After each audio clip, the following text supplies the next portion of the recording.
Yawning important, and what does it have to do with somatic exercise?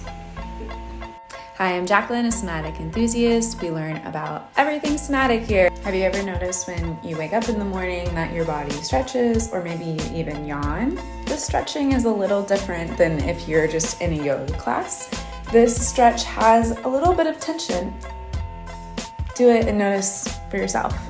This yawn and this stretch is called pandiculation, and it's your nervous system's natural automatic way of tensing to activate muscles that have been inactive for a period of time. So take note, when you wake up in the morning, does your body naturally stretch automatically? And if not, your body's probably not functioning at its fullest potential. I'm here sharing all the information. Follow, comment, like, share.